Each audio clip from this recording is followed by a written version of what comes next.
Hello, I'm Keith Fitzgerald, Chief Investment Strategist for Money Map Press, and today, guest host for the MoneyShow Network. I am sitting with somebody for whom I have the utmost respect and from whom I've learned a lot. Jim Stack, thank you for being here. It's great to be here, Keith. So one of the things that I picked up from you, among many people, years ago, is that fear is not the same thing as risk.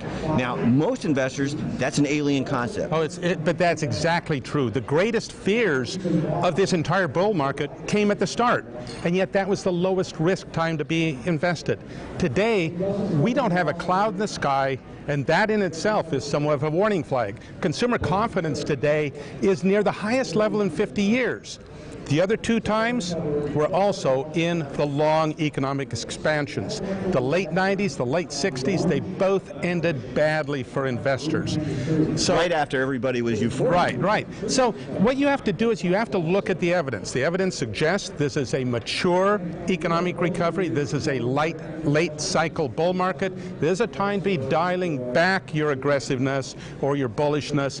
Be more defensive. You want to be more defensive and more cautious when others are greedy, and right now there's a lot of greed out there going on. Oh yes, there is with capital. This is Gordon Gekko time. Yeah, I think the fears out there right now are more about politics and Washington and the tariffs. Those aren't the real risks. Yeah. The real risks are the fact that we have a lot of debt built up in this 10-year economic expansion, which is the longest in history. Yep. And we also have a lot of excess speculation and corporate debt. There's more low-grade corporate debt being issued today than there is good quality investment grade debt.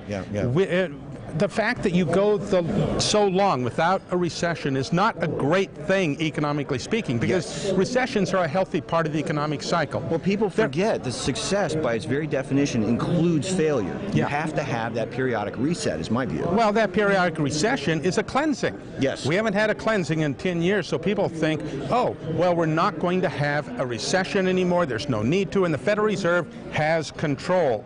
Exactly the same philosophy in the late tech bubble and in the late 60s, and that's when it's most dangerous for investors. Absolutely. So you've heard it from the man. Risk is not the same thing as fear. Got to take that into account. You've got to look at quality over quantity, and you've got to pay very careful attention to the warning flags. I'm Keith Fitzgerald. Thanks for joining us. We'll see you next time.